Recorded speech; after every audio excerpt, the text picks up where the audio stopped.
Bonjour à tous et à toutes et bienvenue donc sur Torah Box.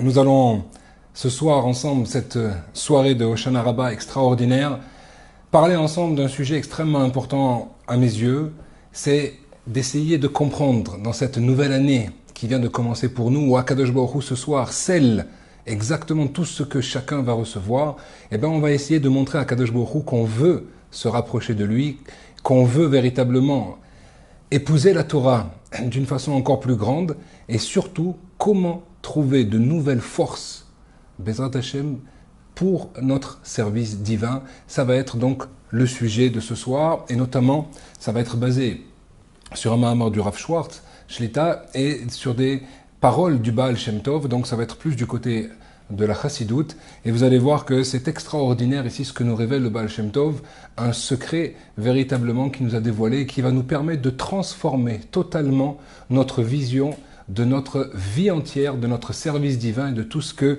nous faisons dans la vie. Bezrat Hashem ensemble. Alors, pour commencer, je voudrais tout d'abord que chacun on réfléchisse, on réalise quand on a passé ce jour de Kippour extraordinaire, après ces 40 jours de Teshuvah, 40 jours où on revient vers Akadosh Baruch Hu, on essaie d'affiner un petit peu tous les actes que l'on a fait, eh ben, on va essayer véritablement, cette fois-ci maintenant, de rentrer dans une nouvelle dimension, de commencer quelque chose de beau. Alors c'est vrai que malheureusement, qu'est-ce qu'on s'aperçoit, c'est que chaque année, on revient très souvent sur les mêmes fautes, sur les mêmes avérotes, le même lachonara, les mêmes, chacun à son niveau, certaines des petites choses, mais qui à leurs yeux sont graves, parce qu'ils doivent faire attention, d'autres sont des choses peut-être qui sont plus rudimentaires, mais qui doivent eux aussi commencer à appliquer. Mais en tout cas, on voit qu'il est extrêmement difficile de changer totalement. Quand on voit les tzadikim, on a l'impression qu'ils sont très loin de nous, et donc on se dit comment on va arriver un jour à véritablement bouger. Alors vous allez voir cela, on va essayer donc de définir cela ensemble. Un des fondements, un des piliers de la Torah, c'est d'ailleurs de comprendre, et ça c'est vrai que ceux qui ont la chance d'étudier, et d'étudier, plus on étudie en profondeur et plus on s'aperçoit qu'il existe un monde spirituel énorme, immense, grandiose, un monde magnifique qu'Akadosh Baruch Hu a ordonnancé, organisé, et qu'il est très clair, très cartésien. D'ailleurs, quand on étudie le Ramchal, que ce soit le Derech Hashem, quand on étudie le Maharal de Brin, quand on étudie tous les sifrés de Chassidut, ou les Tkitvé du Harizal, etc., on s'aperçoit qu'il y a véritablement quelque chose de grand, qu'Akadosh Baruch Hu a mis cela, et que c'est bien plus grand que le monde dans lequel nous vivons aujourd'hui. Ce qui veut dire qu'en fait, même si nous palpons complètement ce monde matériel dans lequel nous sommes aujourd'hui, eh bien sachez qu'il existe un monde spirituel, et plus on étudie, et plus on le découvre, et plus on s'aperçoit qu'il est véritablement concret. D'ailleurs, c'est intéressant de voir, et Akadosh Baruch Hu nous fait aussi une allusion sur cela, c'est que, en fait, quand vous regardez le monde de la matière, eh bien on s'aperçoit que même la matière, c'est un petit peu, c'est du vide en fait. Puisque comme chacun le sait, toute la matière est faite à partir d'électrons qui gravitent autour de noyaux, mais la matière pure est infiniment plus petite que ce qu'il nous paraît. Par exemple, ils ont fait une des expériences et on sait que la tour Eiffel, la masse pure de la tour Eiffel, qui est un bâtiment immense et tout de ferraille, eh bien en fait toute sa matière rentre dans une boîte d'allumettes. Pour vous dire que tout le reste, c'est du vent, c'est du vide. En fait, c'est pas du vent, c'est de l'énergie. Et c'est vrai que c'est de l'énergie divine, puisque ces électrons tournent par la volonté d'Hachem, donc c'est de l'énergie divine qui est là. Et donc on a quelque chose d'extrêmement dur, extrêmement puissant, entre guillemets, mais en fait, on s'aperçoit que c'est une illusion. Tout ça pour nous apprendre que quoi? Que Kadosh Baruch Hu est en train de nous faire un clin d'œil, de dire voilà, tout ce monde magnifique que je t'ai créé, sache que c'est juste le décor. Il y a quelqu'un qui tire les ficelles, nous sommes des marionnettes, bien que nous ayons le libre arbitre, mais en tout cas, Akadosh Baruch Hu, lui, veut véritablement nous faire pénétrer, nous faire découvrir quelque chose de beaucoup plus grand que cela, et c'est quelque chose de magnifique quand on a la chance d'étudier. On pourrait faire une parabole que si un jour, par exemple, on prenait un aveugle, et qu'on le prend, on l'amène en haut des Alpes, dans une montagne, tout en haut d'une montagne, et on lui décrit ce que l'on voit. Les forêts extraordinaires, les pâturages, les montagnes, la neige, les fleurs de toutes les couleurs. Et on découvre cela, on lui décrit cela plutôt, et on s'émerveille. Et à ce moment-là, lui, il vous rétorque, mais est-ce que vraiment c'est aussi beau que ce que tu dis? Est-ce que c'est vraiment comme cela? Et là, qu'est-ce qu'on ressentirait? De la peine. de la peine de quoi? De que cette personne-là soit devant ce monde extraordinaire, mais ne puisse pas le voir, le contempler. Et bien c'est exactement ce qui se passe entre les chachamim, les gens qui ont la chance d'étudier, et les gens qui sont dans ce monde-là et qui ne font que vivre dans ce monde sans avoir essayé d'approfondir le reste. Donc en fait, il y a un monde qui est là et que eux perçoivent, et plus on étudie, plus on le perçoit, et plus on a envie donc de se rattacher à ce monde-là, on a envie de se rattacher à cette volonté divine qui souhaite nous le faire découvrir et nous faire profiter de cela. Et c'est dans ce monde-ci qu'on en profite, au-delà de ce que nous recevrons dans le monde futur. C'est pour ça que les chachamim, et on le voit, sont les gens les plus heureux, parce que c'est eux qui détiennent véritablement les clés de ce mode d'emploi-là, de tout ce monde-là dans lequel nous sommes et qui est extraordinaire.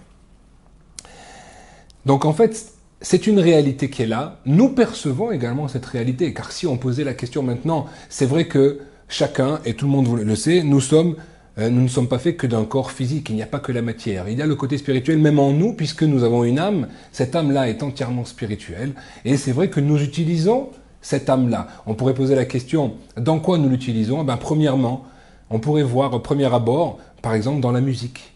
La musique est quelque chose qui nous permet de véritablement qui touche l'âme, qui nous permet de nous transcender, qui permet d'arriver à des niveaux, puisque même le Gaon de Vilna disait que c'est la sagesse la plus grande au-dessous de celle de la Torah, c'est la musique, c'est-à-dire qu'il y a quelque chose de très très fort là-dedans et qui réveille complètement. On n'a jamais vu par exemple une vache ou s'émerveiller sur du Beethoven ou quoi que ce soit. Pourquoi? Parce que son niveau d'âme ne peut pas toucher, n'est pas touché du tout par ce niveau-là de la musique qui est plus élevé que ce qu'elle atteint, et donc automatiquement ça ne lui fait ni chaud ni froid, quelles que soient les choses que vous lui mettez à côté d'elle. Alors que au niveau de l'humain, on ressent cela. Si on monte encore un niveau, il y a la prière, évidemment, la prière est quelque chose d'extraordinaire quand on sait, aujourd'hui on a tellement perdu ces notions-là et c'est dommage, et il faut que chacun en fasse tous ensemble les efforts de comprendre la prière, de vivre la prière, et prier, c'est important de savoir que ce n'est pas dire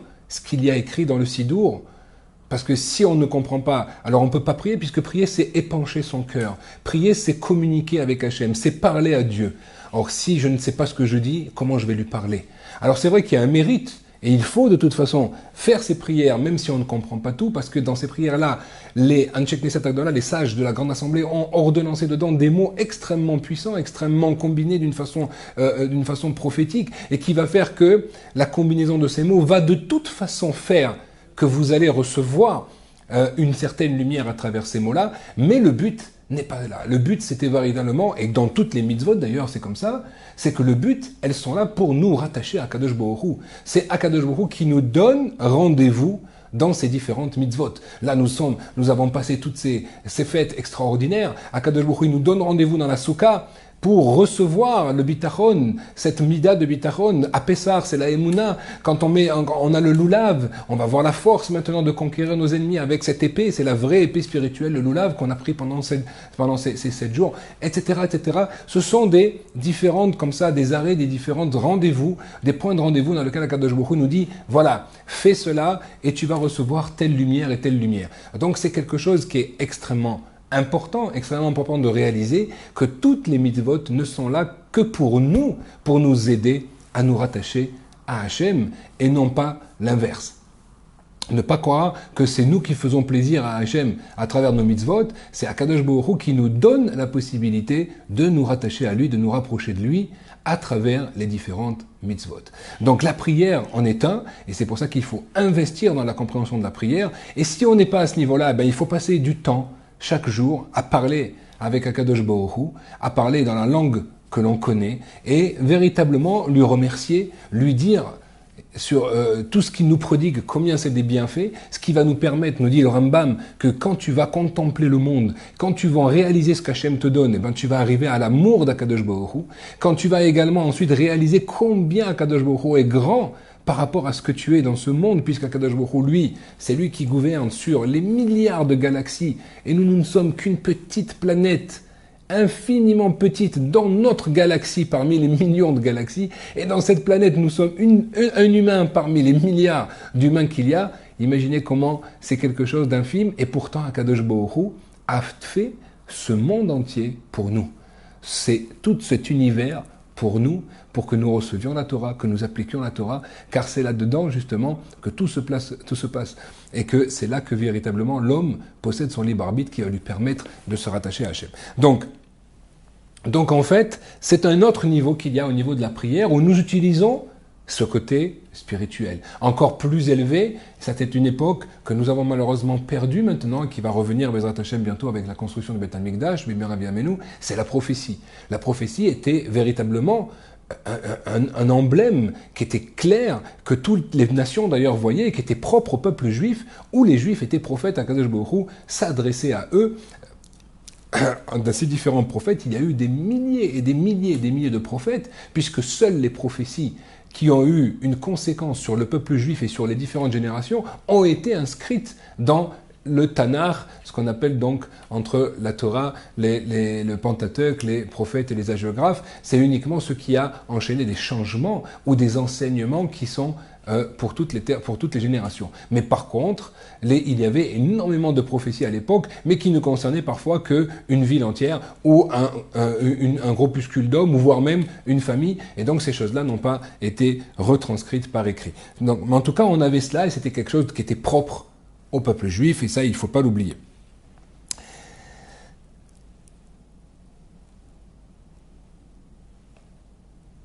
Il y a une question fondamentale, et vous allez voir que la réponse à cette question va véritablement avoir des conséquences extrêmement importantes dans notre vision de la vie de tous les jours.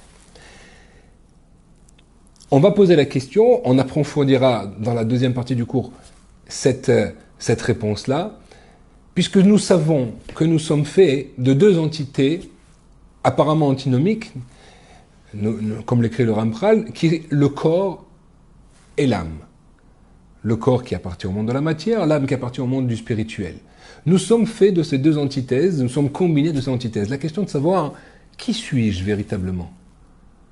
Est-ce que je suis un corps dans lequel Akadosh Baruch Hu a insufflé une âme, ou non? Est-ce que je suis une âme qui est recouverte d'un corps? Alors vous allez peut-être vous poser la question, mais qu'est-ce que ça peut faire? Il y a énormément de conséquences par rapport à cela. Parce que tant que je n'ai pas une réponse claire sur cette question, ça veut dire que je ne me connais pas véritablement, puisque nous sommes en train là maintenant de définir l'essence du juif, l'essence de l'homme. Alors, qui sommes-nous? C'est un petit peu la question qui va se poser. C'est vrai que quand on regarde aujourd'hui, et on va voir justement, et la réponse va se dessiner, c'est que si par exemple la mode est tellement importante, a pris tellement d'ampleur aujourd'hui, à tel point qu'elle change tous les 3 mois ou 4 mois, alors qu'avant c'était peut-être tous les 2-3 ans ou après tous les ans. Aujourd'hui, tout se renouvelle à une façon folle. C'est quoi? C'est que les gens ne s'identifient quoi? Que par rapport à leur paraître, que par rapport à leurs habits. Ça veut dire que c'est devenu maintenant leur identité. Donc ça prouve que eux se considèrent comme un corps. D'accord? La même chose également, une personne par exemple qui aurait tout basé sur son côté professionnel. Le jour où il part à la retraite, il part à la dépression. Pourquoi? Parce qu'il a tout misé là-dessus. Et donc, il ne vit que par rapport à sa carte de visite. Si sa carte de visite, on la met à la poubelle, lui aussi, il part, entre guillemets, à la poubelle. Ça veut dire qu'il n'a plus de raison d'être. Et c'est ce que, malheureusement, nous observons et qui arrive à énormément de personnes, et c'est regrettable. Donc là aussi, ça prouve que la personne a investi sur le côté du corps. Une autre chose également que nous disent, que est ramenée dans nos sages, la notion de Chibut HaKever. Vous savez que quand l'homme part à 120 ans de ce monde, où chacun a l'âge qu'Akadosh Baruch Hu a décidé, la Neshama se sépare du corps. Cette séparation est plus ou moins difficile pour la personne, ça dépend dans quoi elle a investi. Si elle a investi dans le côté de son âme, nous disent nos sages comme quoi c'est aussi facile que d'enlever un cheveu qui est sur du lait.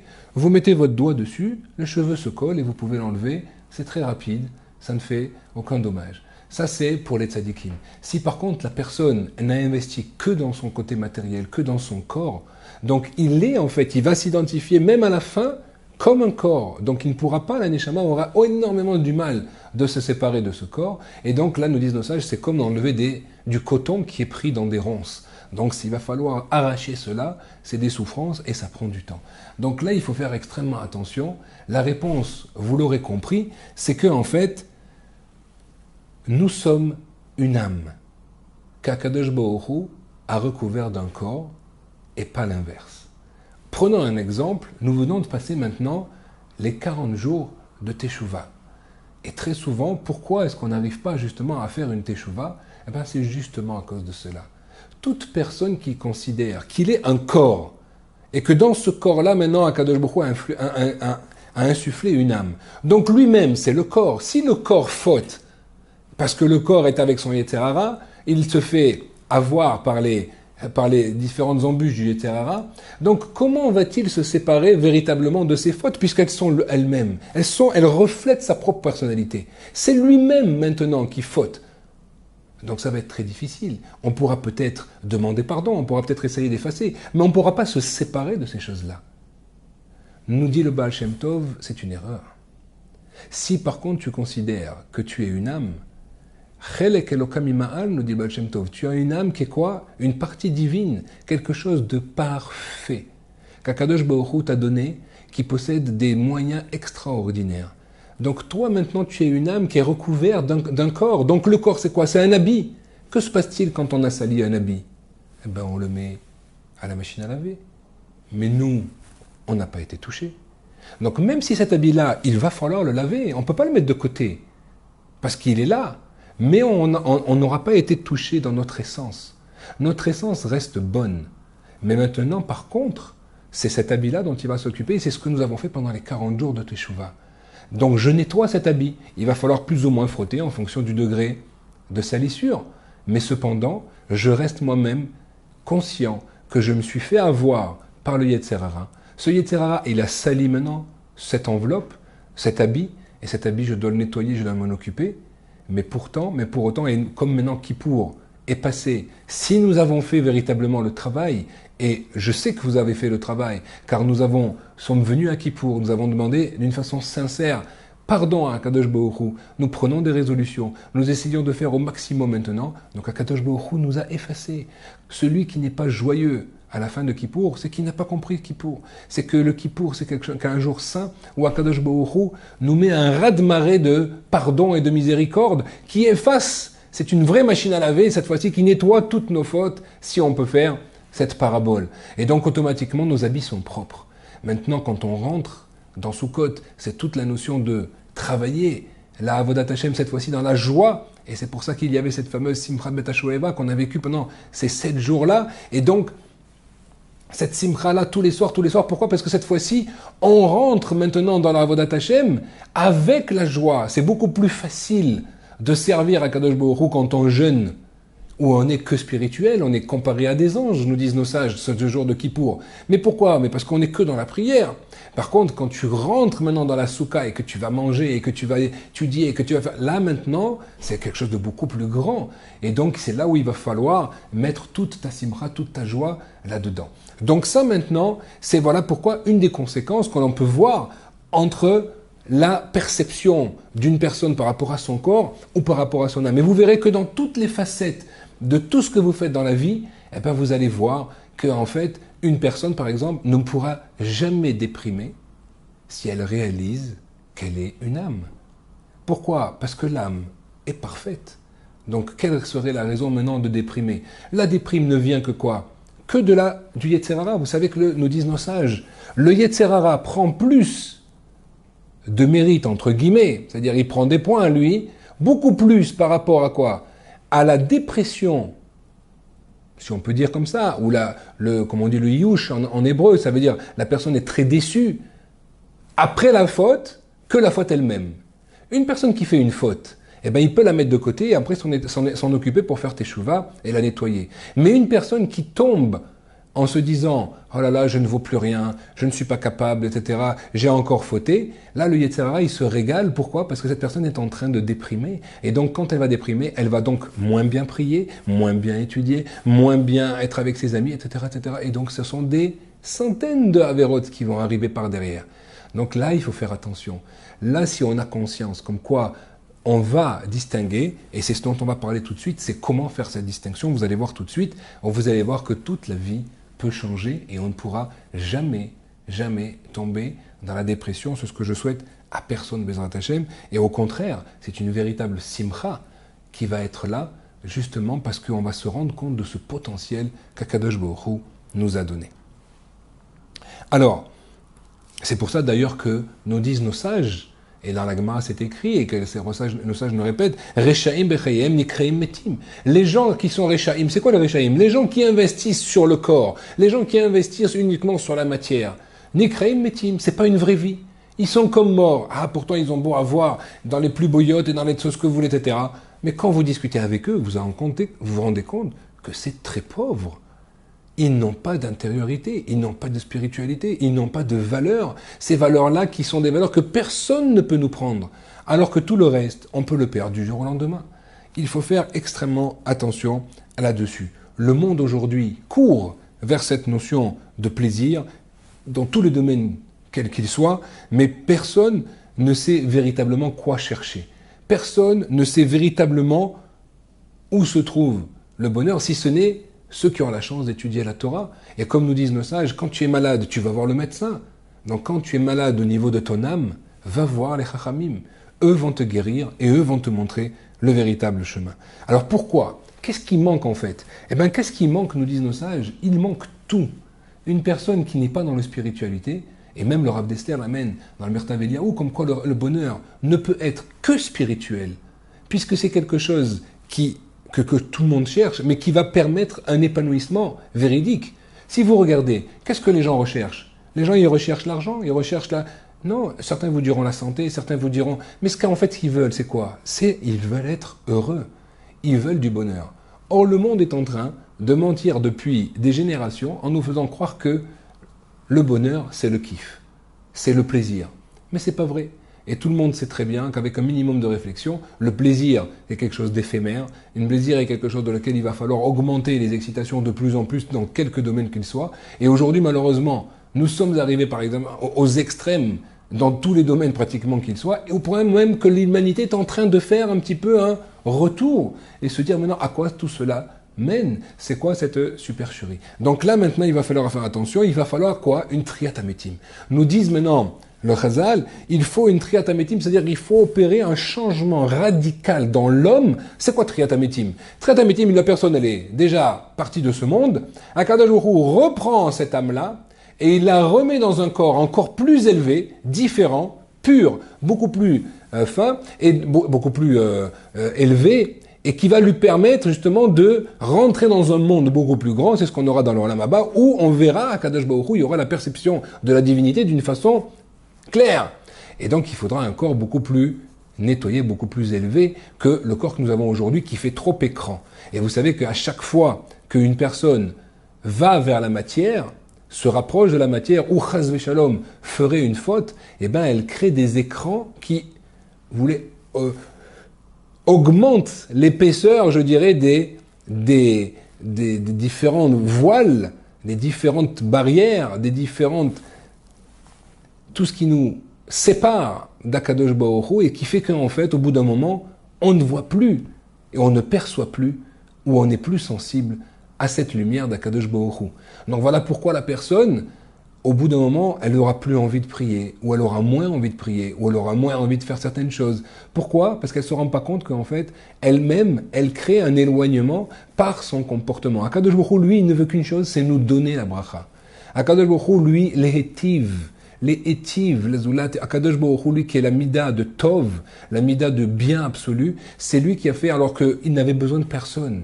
S'il a fait le monde, c'est uniquement pour que l'on profite du ziv ashrina, de l'émanation d'Akadosh Baruch Hu, qui est le bonheur suprême. Akadosh Baruch Hu veut nous donner, dans ce monde-ci, je précise bien parce que les gens font tout le temps l'amalgame, comme quoi dans ce monde-ci tu subis un petit peu et après tu auras un mérite dans l'Olam Haba. C'est faux. C'est dans ce monde-ci que tu auras le plus grand plaisir dans ta vie au quotidien, car tu vas vivre une dimension complètement différente. Donc vous allez voir que en fait, Akadosh Baruch Hu, lui, il veut nous donner. Il nous a décrété un certain quota de bénédiction ce jour de Rosh Hashanah, on a cela et il faut faire descendre ça sur nous. Il faut le faire arriver sur nous. On a besoin donc de tfila pour ça, puisque la tfila, ça vient du lachon nefila, de faire tomber la bracha vers nous. Si vous voulez, c'est nous qui décidons, est-ce qu'on ouvre les vannes de cette bracha qui est au-dessus de nous, de ce tuyau, et combien on l'ouvre. Après, chacun avec son mazal. Mais parfois, la personne, elle peut même ne pas tellement distiller les choses parce qu'elle ne fait pas ce qu'il faut, ou il se peut également qu'Akadosh Baruch Hu lui envoie, mais étant donné qu'elle-même, elle fait des choses qui sont contraires à la volonté d'Hachem, et donc elle recrée un trou dans ce récipient-là qu'Akadosh Baruch Hu lui a donné. Et donc Akadosh Baruch Hu, il a beau mettre maintenant de la bracha, et ben ça repart également. Donc il faudra faire extrêmement attention. On a besoin d'une triatamétine, ça veut dire de se réveiller, de réaliser, attends, mais peut-être que ce n'est pas cela ce que je croyais. Est-ce que je réalise que vraiment que je suis une neshama? Donc si je suis une neshama, ça veut dire que j'ai un potentiel énorme. Vous allez voir qu'en fait on va découvrir des outils extraordinaires à l'intérieur de nous, bien que le monde soit complètement à l'envers par rapport à cela. Et c'est pour ça que nos sages nous disent Olam Afur Haïti, j'ai vu un monde complètement à l'envers. Donc il faudra faire attention. Notre travail va être premièrement de ressentir ce manque de spiritualité, et on doit le ressentir au même point que quand on a faim.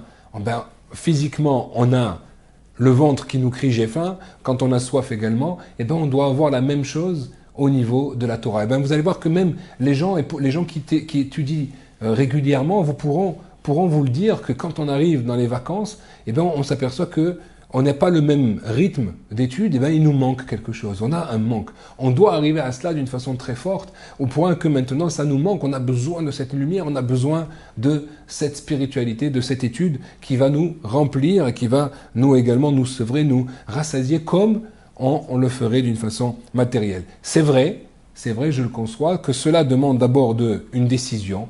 Il faut d'abord une volonté de vouloir se construire, et ça, Baruch Hashem, il y a des chachamim aujourd'hui et dans tout le monde entier, ou même vous pouvez à travers les différents sites poser vos questions aux chachamim qui vont vous guider dans ce chemin-là. Deuxièmement, il faudra accepter et comprendre que cela va demander un travail profond et assidu. Ça ne va pas se faire du jour au lendemain, parce qu'on est en train de dire que c'est un changement drastique dans tout ce que nous sommes dans notre essence. Troisièmement, également, il faudra se donner un programme par rapport à cela. Toujours essayer de voir, est-ce que je tiens maintenant ce programme? Donc je vais, par exemple, on disait tout à l'heure, sur la prière. Alors travaillons sur la prière.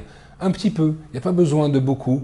5 minutes, 10 minutes, un quart d'heure tous les jours, on va prendre un livre ou notre sidour, on va traduire les mots. Parce que même si on achète un sidour, un livre de prière qui est déjà traduit, on ne va pas regarder les choses de la même façon que si on avait nous-mêmes écrit. Vous savez très bien que le meilleur ulpan, quand on veut apprendre, c'est quand on écrit nous-mêmes les mots et qu'on les traduit. Si on nous donne tout sur un plateau, on ne retient pas. Donc on va prendre le sidour, on va le traduire, on va essayer de le comprendre. Ensuite, on va lire des commentaires sur la prière. Et vous allez voir que tous les jours, votre prière va prendre une autre dimension. Aujourd'hui, Baruch Hashem, les livres ne manquent pas, donc il faut investir dans ce domaine-là, il faut faire ce travail, se donner un programme. Ça peut être la prière, ça peut être la halakha, prendre un sujet et essayer de bien le maîtriser.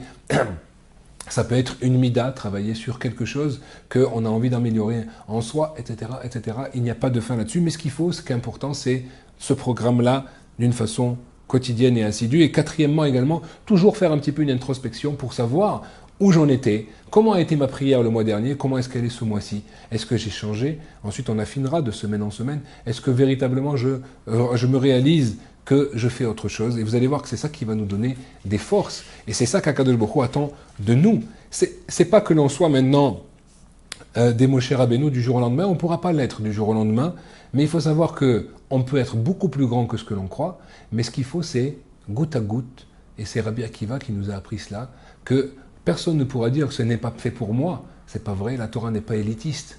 Donc ça veut dire que si Akadosh Baruch Hu nous a donné à tous le chasse, eh ben nous devons tous finir le chasse. Et c'est faisable.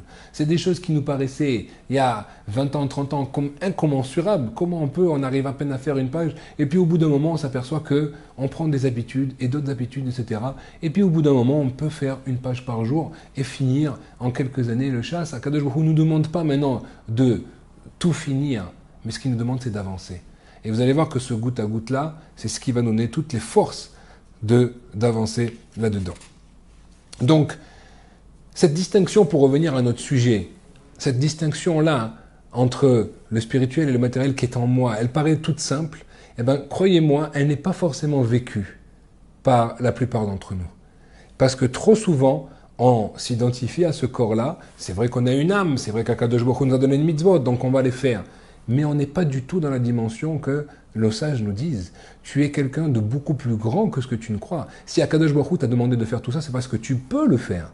Donc ça veut dire que les moyens que nous avons sont plus énormes. Le matin, quand on fait les bénédictions du matin, on devrait réfléchir avant de dire Elokai, Neshama Shenatata Bi Teora.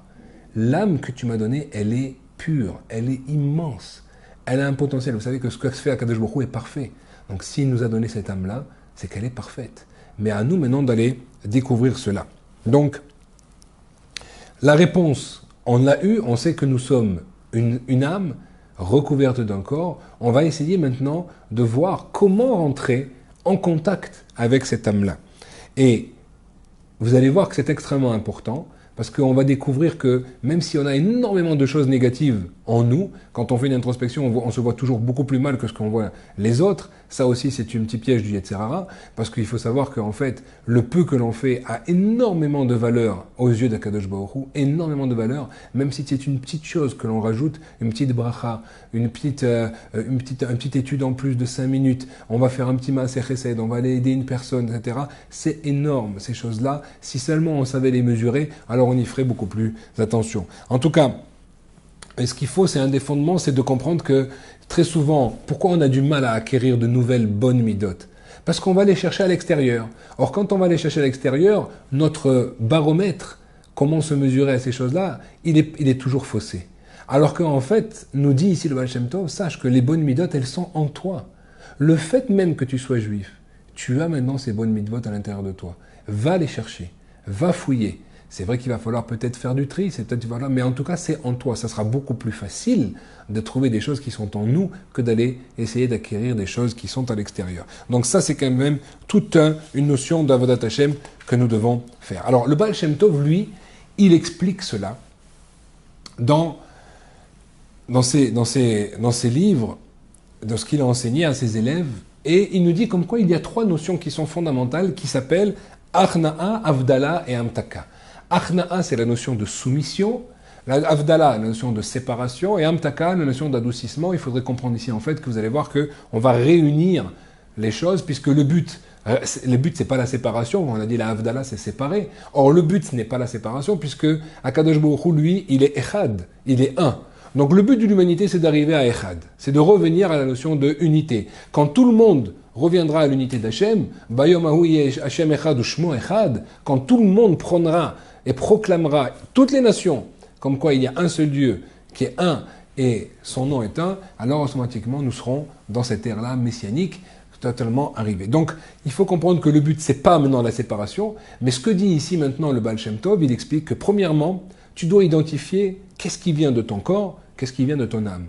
Donc fais une soumission du corps, rabaisse-le, on va voir qu'est-ce que ça veut dire. Ensuite, sépare les choses qui sont de ton corps et de ton âme, de façon à bien savoir d'où viennent ces choses-là, que ce soit, vous allez voir, un acte ou un ressenti, etc.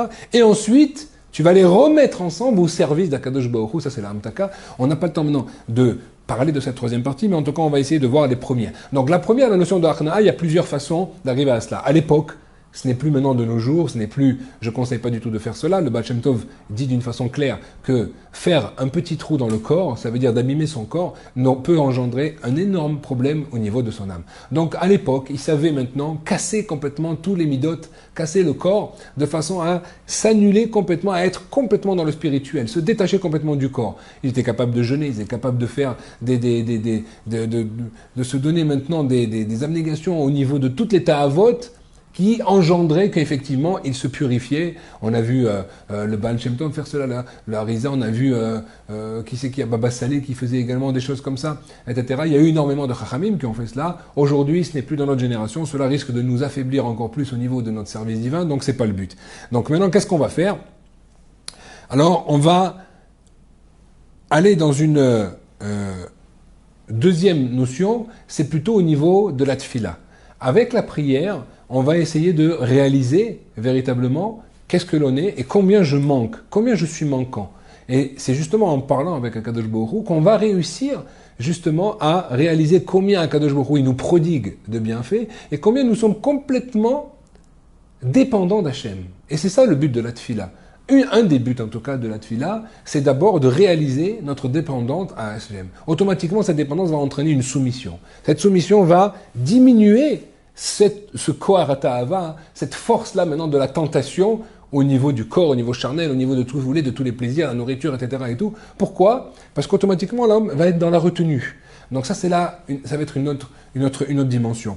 Ensuite, il faudra faire maintenant la séparation et essayer de distinguer un petit peu qu'est-ce qui vient d'un côté, qu'est-ce qui vient de l'autre. Ça veut dire quoi? C'est-à-dire que l'homme, en fait, possède des pensées, il possède également des ressentis et il possède des actes. Ce sont les trois domaines dans lesquels nous agissons. La question est de savoir maintenant d'où viennent ces choses-là. Est-ce qu'on vient de mon Yetzer Hatov ou mon Yetzer Hara? Le Yetzer Hatov, d'après ce qu'on a expliqué tout à l'heure, c'est moi, c'est mon âme, c'est ma partie à moi.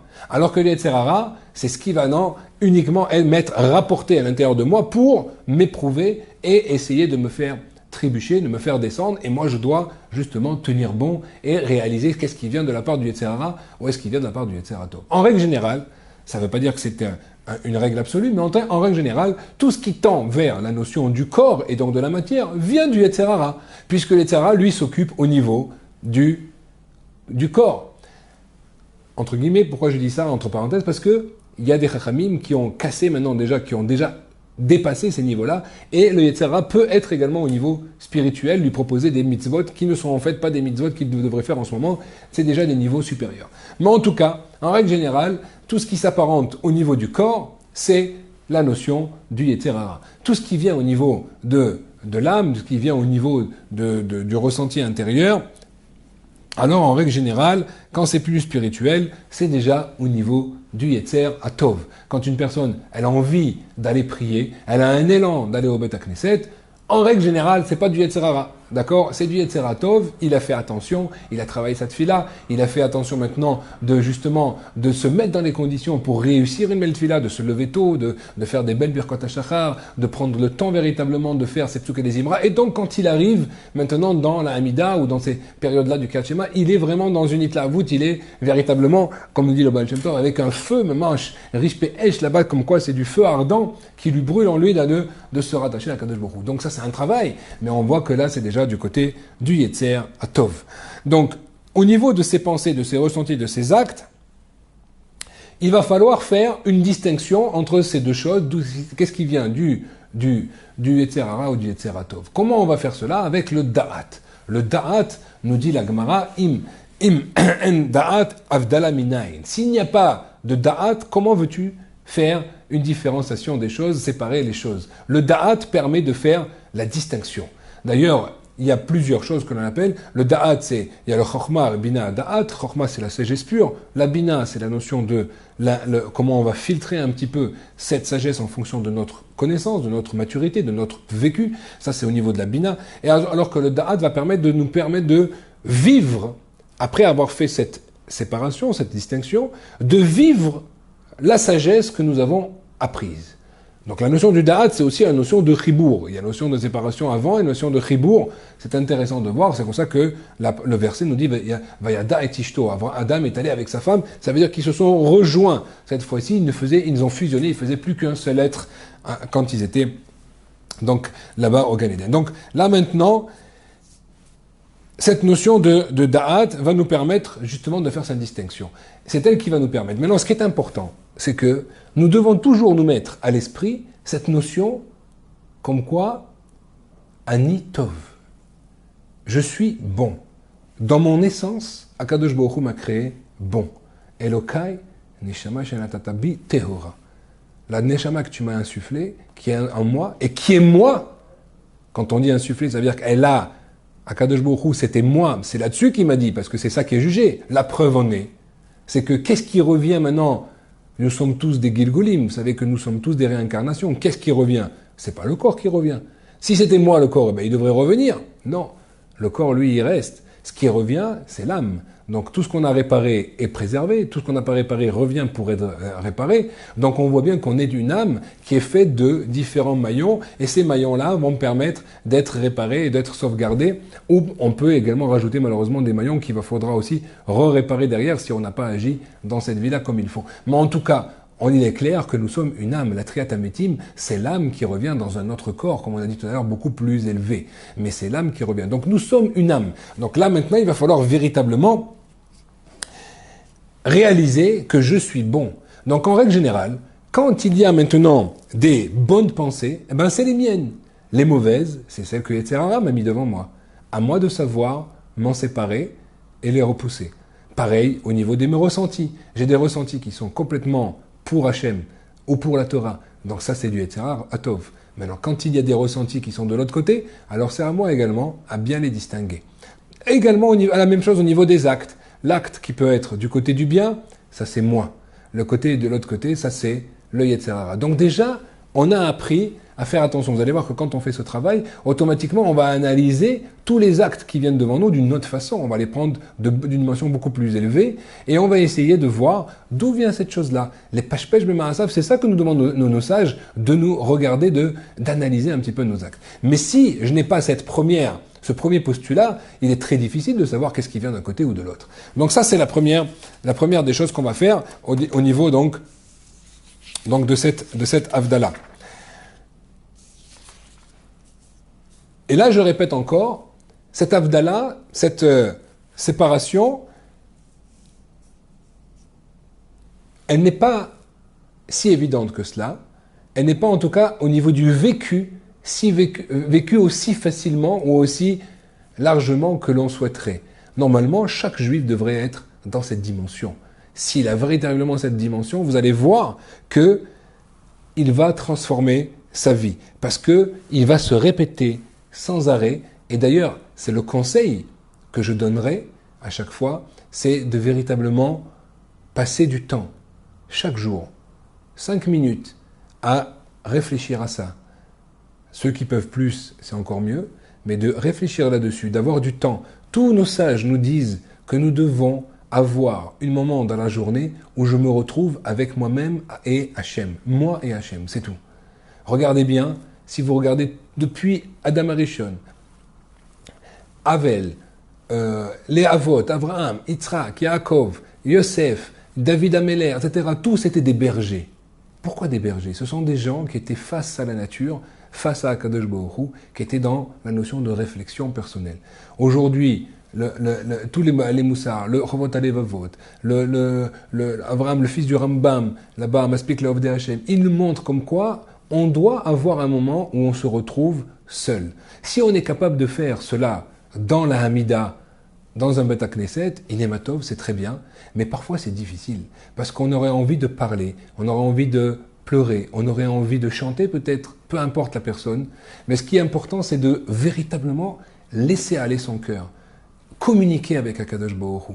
Et ça prend du temps, ça demande du temps, et ça demande également de ne pas être dans un système conventionnel où les gens vous regardent, où on aurait honte de faire certains agissements, d'accord, ou de libérer certains ressentis, et ça c'est dommage. Donc il faut prendre du temps. Le Chafetz Chaim, Rabotai, vous savez que ces gens-là qui étaient des immenses, donc qui vivaient donc dans la génération précédente, avant la Deuxième Guerre mondiale. Donc c'est pas si vieux que ça, début du 20e siècle. Le Chafetz Chaim passait 2 heures par jour à faire ce qu'on appelle un cheshbon nefesh, à faire un bilan personnel et parler à Kadosh Baruch Hu 2 heures, alors que ces gens-là comptaient le Bitul Torah par minute par an. Et 2 heures ils passaient à faire attention à leurs actes, à introspecter leurs actes, à voir comment ils avaient passé la journée. C'est quelque chose d'extraordinaire, c'est quelque chose d'incroyable. Donc, on doit, chacun, et c'est d'ailleurs pour ça que le Yetzer Hara va tout faire dans notre génération, pour nous empêcher d'avoir le moindre moment, le moindre temps de réflexion personnelle, de se retrouver sans téléphone, sans smartphone, sans ordinateur, sans ce que vous voulez. Moi et Hachem. Je me retrouve avec Hachem et là maintenant je parle, je remercie Akadosh Baruch Hu de ce qu'il m'a donné, je réalise combien je suis dépendant, je demande à Akadosh Baruch Hu ce que j'ai besoin et je fais surtout un bilan de savoir comment comment est-ce que j'avance dans ma journée, ou dans mon quotidien et dans mon avodat Hashem. Vous allez voir que c'est ces choses-là qui vont nous permettre de nous rendre compte qu'en fait, on est une âme. Parce que quand on parle comme ça devant un Kadosh Baruch Hu, il y a deux solutions. Soit on est fou, soit ça marche. Ça fait depuis plus de 3000 ans que nos sages nous apprennent que ça marche. Il faut donc utiliser cela, c'est primordial. Va'ani tefila, nous dit David Ameller. Va'ani tefila, lui qui était un grand sage, un prophète, qui avait roi, qui avait tout l'argent. Va'ani tefila. Il est arrivé à un point où il était prière.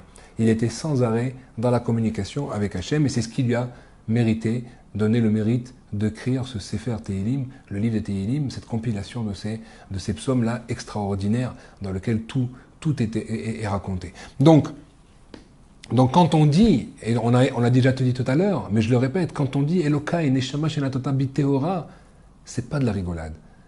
C'est quelque chose de grand. C'est quelque chose qui va me permettre de comprendre que j'ai un potentiel en moi immense, qui va me permettre tous les jours de faire plus, tous les jours de me rattacher à Hachem, mais d'une façon positive, d'une façon avec envie. Parce que si je réalise que j'ai en moi tout ce potentiel, toutes ces bonnes midotes, je vais avoir envie d'aller les chercher.